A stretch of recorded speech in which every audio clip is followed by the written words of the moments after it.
Today we're talking with Mark, who is a fascial stretch therapist.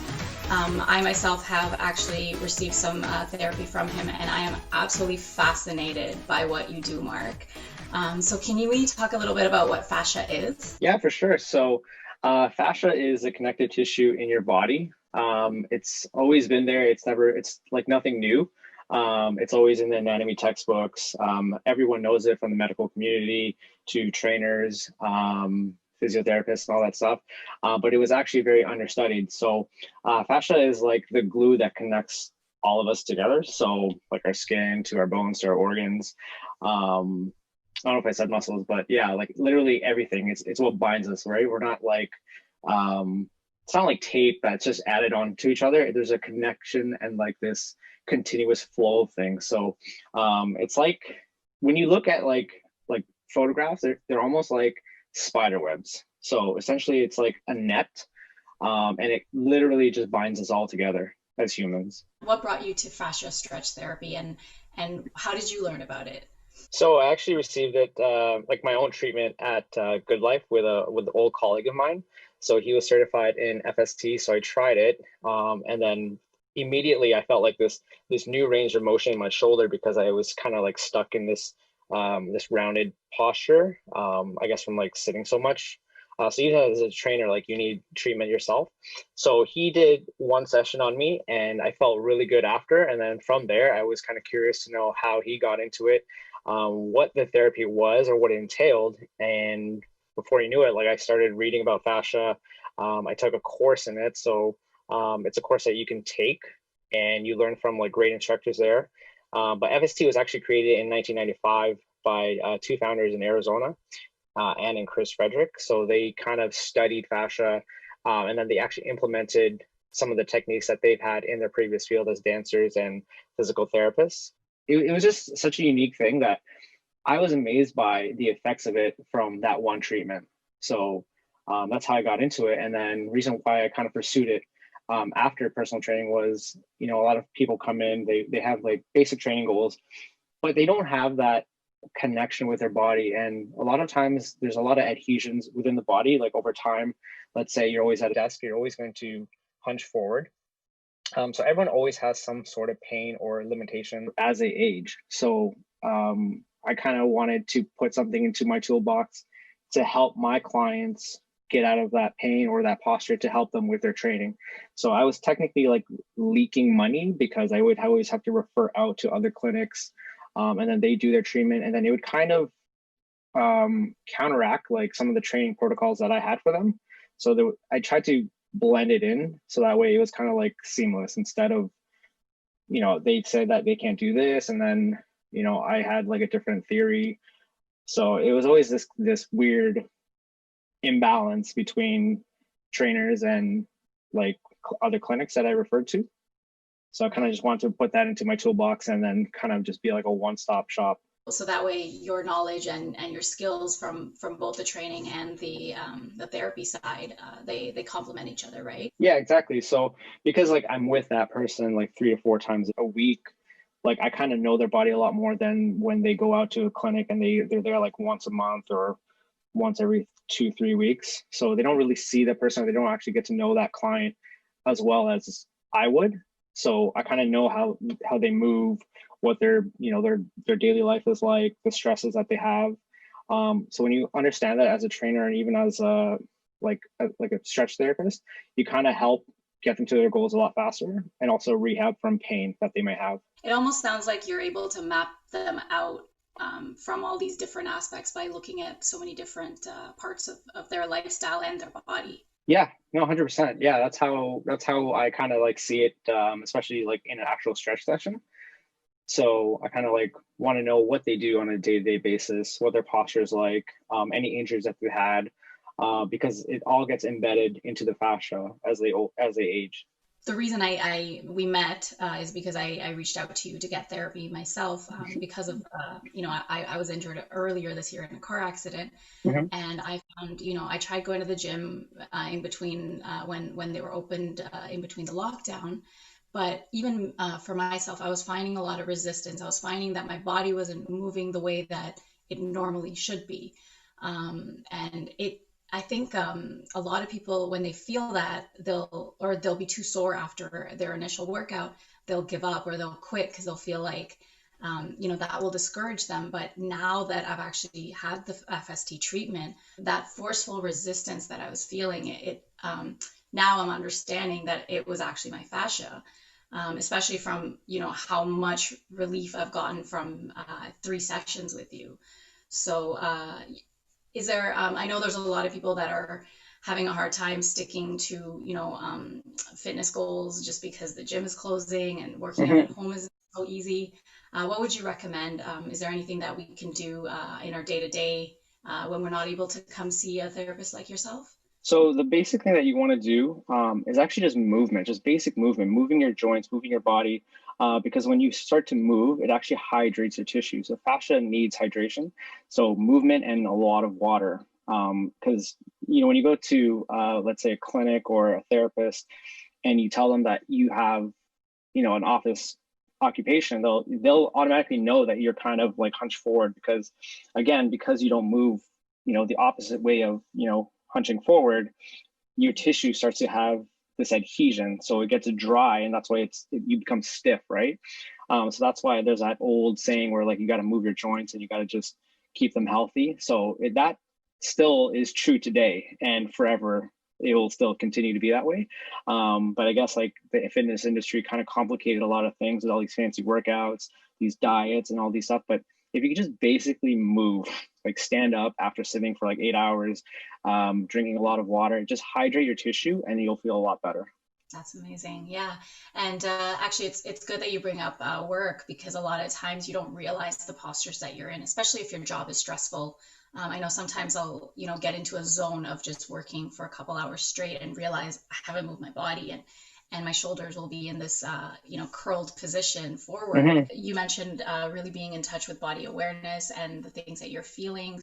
For sure. Yeah. Like a lot of people, they've kind of lost their sense of, I guess it's called proprioception with their body, where they know where they are in 3D space, right? So a lot of times we obviously want to simplify things for us humans in day-to-day life, but we are in this three-dimensional world. And as a human, you should be able to understand where you are in space. Like you should know, like, is my neck forward? Is it back? And then let's say if you get an injury, let's say for a car accident, you have whiplash. You may lose that proprioception of where your neck is, and you might kind of just get stuck in that position.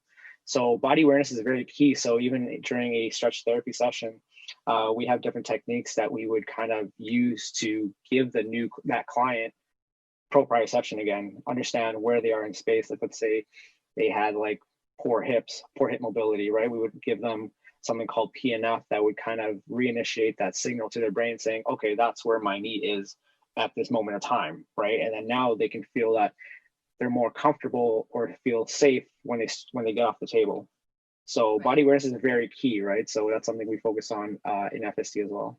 Now, I want to talk a little bit about something that happened during one of the treatments that I was receiving from you, and there was this resistance and this motion from my leg and my hip area where I have never been able to move it a certain way. There's Mhm. always been this resistance, and when you stretch that area, my actual body started to react. I felt like inner shaking. And I know you explained it to me during our session, but I would love Mhm. to touch on this because I found this absolutely fascinating.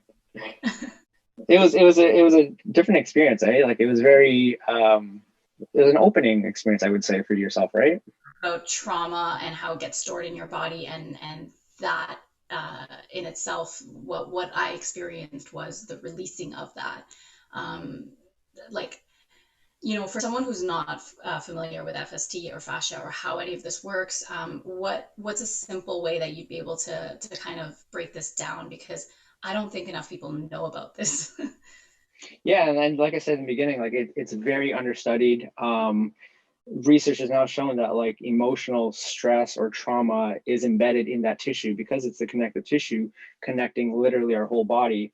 It's almost like a new sensory organ that we've always had, so it can detect emotional trauma, physical trauma, anything that's about to hit us, like let's say a ball or whatever, you'll start to automatically guard up. Or let's say someone has that negative energy, you start to like tense up, right?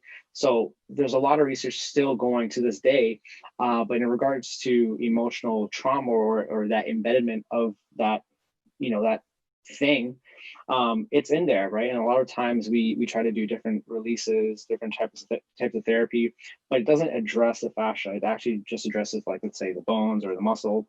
So there's a specific touch in order to release that. But like I said, like, a lot of research is still going into it, but it is stored in there. So in order to release it, you kind of have to just calm yourself. So diaphragmatic breathing, making sure you're not that chest breather, because you want to just go into that parasympathetic state where you're kind of tuning down your nervous system. So let's say you start to stretch, especially like a traumatic area, let's say your low back. A lot of people try to stretch their low back, but without any success, right? So sometimes you got to make sure that the breathing is taken care of in order for your body to allow that release of that tissue or that trauma in that area. So it's always about feeling what has happened to the body. Like you said, like you've experienced it in your legs when I was working on a different area, was because I kind of tuned down your nervous system where I connected with it, and I was able to release it, because again, everything's connected, right? So a lot of profound things happen when the fascia is actually worked on. But again, there's a specific touch that needs to be used. It's like you said, it's such a mind body connection, and I know you talk about your intention a lot too, so you have to be in a certain state. And also, Mhm. from my understanding, the person actually receiving the treatment has to also be in a certain state, because if they're not breathing through, they might still be holding on to that. Is that right? Exactly. Yeah. So with FST, we're taught to making sure that we're tuning our nervous system to the current nervous system of the client, and we want to have that intention of healing, right? So most of the times our bodies are on a defensive mode, right? We know that there's always harm being put upon us, being put upon our bodies, whether it's a hand, an object, emotional, or psychological stress. So the body's always ready. It's almost like it always has its boxing gloves on. It's just like, I'm ready, I'm ready. So as an FSC practitioner, we have to make sure that we kind of tell the client's body, I'm not here to hurt you. I'm actually here to help you, right? So you kind of have to breathe with them. We have to sync the breathing together in order for the magical things to happen. So when I first learned that, I thought it was like voodoo magic. Like, it was just crazy, because you don't see that in like YouTube videos. You don't see that in books. This is actually like a profound, different type of therapy that I started to fall in love with.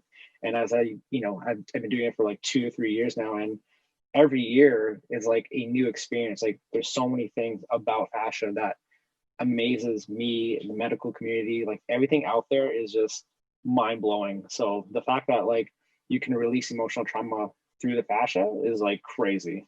I'm very new to this, and I am absolutely fascinated. I have binge watched YouTube videos to try to understand how this works. Yeah. Um, there was something I wanted to touch on.